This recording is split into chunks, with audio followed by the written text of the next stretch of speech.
नमस्कार। आप देख रहे हैं इंडिया डेली और मैं हूं आपके साथ अंजनी कुमार सिंह।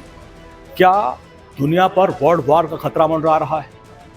क्या दुनिया में जो दो मोर्चों पर युद्ध चल रहा है, चाहे वो हमास इजराइल के बीच जंग हो जिसमें अब ईरान कूद पड़ा है, और दूसरे रूस और यूक्रेन, दो मोर्चों पर युद्ध लड़ा जा रहा है और खतरा इस बात का भी है कि क्या ये दो मोर्चों पर जो युद्ध है वो वर्ल्ड वॉर 3 की आहट है, और क्या अब इसमें परमाणु बम चल सकता है, परमाणु अटैक हो सकता है। और इस बात की संभावनाएं इसलिए उठ रही हैं, और आज मैं इसलिए भी आया हूं क्योंकि ईरान, लेबनान और इजराइल में भूकंप के झटके महसूस किए गए, और भूकंप के झटके उन जगहों पर भी आए जहां पर कहा जाता है कि बहुत रेयर ऑफ रेयर वहां पे भूकंप के झटके आते हैं। अब इस भूकंप के झटके के बाद पहले तो मैं आपको बता दूं कि भूकंप के झटके कहां कहां महसूस किए गए। ईरान में भी महसूस किए गए, इजराइल में, लेबनान में, और ईरान के सेमनॉन प्रांत की बात मैं करूं जहां पर काबीर रेगिस्तान है, जहां पर 5 अक्टूबर की देर रात में भूकंप के झटके, वो भी 4.5 की तीव्रता से भूकंप आए। और भूकंप का जो केंद्र था ये था सेमनॉन प्रांत का अरादान कस्बा। 44 किलोमीटर दूर जो पूरा रेगिस्तानी बेल्ट है वहां पर भूकंप के झटके महसूस किए गए, और कहा जाता है कि इन रेगिस्तान में भूकंप आना बहुत दुर्लभ घटना है। यानी यहाँ पे भूकंप की जो खबरें हैं वो अमूमन सुनाई नहीं देती है। इसके बाद से अब उधर मीडिया में तमाम रिपोर्ट ये चर्चा होने लगी कि ये जो भूकंप है ये यूं ही नहीं आया है, इसके पीछे कहा जा रहा है कि ईरान ने परमाणु परीक्षण किया है। अब जो जंग चल रही है इजराइल और हमास के बीच, इजराइल लगातार हमास को खत्म कर रहा है, हूती विद्रोहियों पर फिर लेबनान पर ताबड़तोड़ हमले किए गए, और हिजबुल्लाह पर हमले किए गए, हिजबुल्लाह के चीफ को मार गिराया गया, हमास के चीफ को मार गिराया गया। इसके बाद ईरान ने इजराइल के ऊपर मिसाइल अटैक किया। अब जब ईरान ने मिसाइल अटैक किया इजराइल के ऊपर, और इजराइल के बारे में बात कही जाती है कि वो अपने दुश्मनों को चुन चुन कर मारता है, और ऐसे में इस बात के लिए भी अब पूरी दुनिया में चर्चा हो रही है कि क्या इजराइल पलटवार करेगा, क्या ईरान पर हमला करेगा, क्या ईरान के परमाणु संयंत्रों को बर्बाद कर देगा। हालांकि अमेरिका लगातार इजराइल से कह रहा है कि हम आपके साथ हैं, लेकिन आप ईरान के परमाणु संयंत्रों पर, जहां जहां अलग अलग जगहों पर जो उनके परमाणु कार्यक्रम है, जो संयंत्र है, जहां यूरेनियम है, आप वहां पे हमला नहीं करेंगे। लेकिन इन सब के बीच जो खबर आई, भूकंप के जरिए खबर आ रही है कि ईरान ने परमाणु परीक्षण कर दिया। अब ईरान का, आपको मैं बताऊं कि ईरान के पास वो क्षमता है कि वो परमाणु बम तैयार कर सकता है, और इस बात को अमेरिका भी बखूबी जानता है, इजराइल भी जानता है। 2003, अगर हम थोड़ा पीछे जाएं तो 2003 में परमाणु कार्यक्रम की शुरुआत ईरान ने की थी, और उस वक्त अमेरिका की तमाम जो एजेंसियाँ थी, और इजराइल की बात कर लें और बाकी जो यूरोपियन कंट्री थे, उन लोगों ने प्रतिबंध लगा दिया ईरान के ऊपर। फिर वो कार्यक्रम बंद हो गया, 2015 तक ये कार्यक्रम बंद हो गया।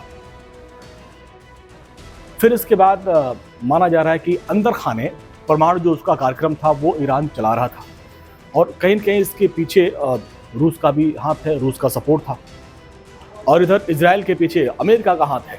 और अमेरिका और इजराइल कतई नहीं चाहते हैं कि ईरान परमाणु संपन्न देश बने, और इसको लेकर पूरी कवायद चल रही थी। लेकिन इन सब के बीच जो अभी खबर आई कि भूकंप के झटके महसूस किए गए, उस पर माना जा रहा है कि ईरान ने जमीनी परमाणु परीक्षण किया। जमीन से करीब 10 किलोमीटर अंदर ये परीक्षण किया गया, और जिसकी वजह से भूकंप के झटके महसूस किए गए। क्योंकि जिन जगहों का जिक्र मैंने किया, जो मीडिया रिपोर्ट्स वहाँ की बता रही हैं कि उन रेगिस्तानी इलाकों में भूकंप अमूमन बहुत कम देखा गया है, और इस पर ईरान भी कुछ नहीं कह रहा है। ईरान ने पूरे इस भूकंप के कार्यक्रम पे कुछ भी बोलने से मना कर दिया है। तो ऐसे में माना जा रहा है कि ये मौन स्वीकृति है। इसको लेकर अलग अलग चर्चा पूरी दुनिया में आज हो रही है कि ईरान ने परमाणु परीक्षण किया है। आज थोड़ी देर पहले मैं डिबेट भी कर रहा था, तमाम जो रक्षा विशेषज्ञ हैं उनसे मैंने जाना कि क्या परमाणु परीक्षण है, तो उन लोगों ने कहा कि हो सकता है। और साथ साथ फिर सवाल ये भी उठने लगा कि जो अमेरिकी एजेंसियां हैं या फिर इजराइल की खुफिया एजेंसियां हैं, क्या उनका फेलोर है। इसके पहले आपको याद होगा जब इंडिया ने परमाणु परीक्षण किया था तो अमेरिका की एजेंसियां सतर्क हो गई थी और तमाम सारी चीज़ें बात सामने आई थी। यहाँ तक कि वहाँ के जो प्रमुख थे उनको हटाने तक की बात आ गई थी। ऐसे में विशेष सतर्कता बरतती हैं जो एजेंसियां हैं।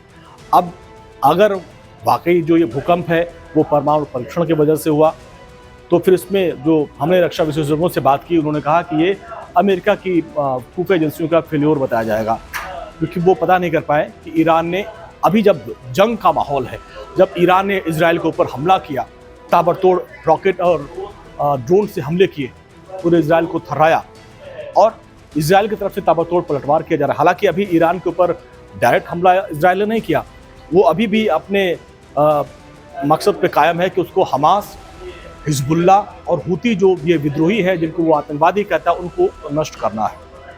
कुछ दिन पहले उन्होंने हिजबुल्ला के चीफ नसरुल्लाह को मार गिराया था, जिसके बाद ईरान काफ़ी नाराज था और ईरान ने कहा था कि इसका खामियाजा भुगतना पड़ेगा, जिसके बाद उसने इजराइल के ऊपर हमला किया। लेकिन इजराइल, चूंकि आज 7 अक्टूबर है और 7 अक्टूबर के मौके पर हम आपसे मुखातिब हुए हैं, 7 अक्टूबर ही वो तारीख थी जब हमास ने इजराइल के ऊपर हमला किया था।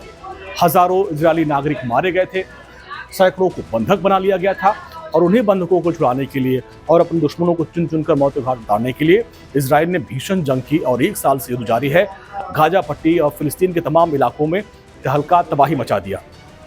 लेकिन हमास का साथ देने के लिए हिजबुल्ला कूद पड़ा, हूती कूद पड़ा और अब हमास के साथ साथ इजराइल हिजबुल्ला के ठिकानों को नष्ट कर रहा है। हिजबुल्ला के चीफ को मार दिया और वहाँ बेरूत में और लेबनान में तबाही मचा रखी है। लेकिन ईरान ने हमला किया, ईरान के ऊपर भी दबाव बन रहा था कि हमास के चीफ को मार गिराया, हालांकि उसके सबूत नहीं थे लेकिन उसको मार गिराया। अब हिजबुल्ला के चीफ को इजराइल ने मार गिराया। इसके पहले हिजबुल्ला के तमाम जो आतंकी हैं जो पेजर का इस्तेमाल करते थे उसमें धमाका करके, वॉकी टॉकी में धमाका करके अपना बदला लिया। लेकिन इस बात के सबूत दुनिया के पास नहीं है, लेकिन माना जा रहा है कि इसके पीछे इजराइल का हाथ है। अब जब ईरान ने हमला किया इजराइल के ऊपर, ईरान ने हमला किया और अभी इजराइल ने पलटवार नहीं किया। हालांकि आज 7 अक्टूबर के मौके पर हमास हमले की बरसी मनाई गई, वहाँ पे तमाम जो लोग मारे गए, जो शहीद हुए, उनको श्रद्धांजलि दी गई और इस मौके पर प्रधानमंत्री नेतन्याहू ने कहा कि हम हमास का खात्मा करके ही मानेंगे, अपने जो बंधक अभी बचे हुए उनको वहाँ से छुड़ाएंगे। और ईरान को लेकर भी चेतावनी दी गई है कि ईरान ने जो हमला किया है इसका खामियाजा उनको भुगतना पड़ेगा। लेकिन इन सब के बीच जो परमाणु परीक्षण की बात सामने आई है, ये दुनिया के लिए खतरे का ऐलान है, क्योंकि ईरान अपने परमाणु कार्यक्रम को लेकर काफी गंभीर था, लेकिन अमेरिकी दबाव में, प्रतिबंधों के दबाव में वो परीक्षण नहीं कर पा रहा था। अब सवाल ये उठता है कि क्या इसी युद्ध का फायदा उठाया ईरान ने और उसने परमाणु परीक्षण कर दिया, इसके क्या परिणाम होंगे, इसको लेकर आगे हम आपसे बात करेंगे। फिलहाल आज के लिए इतना ही। नमस्कार।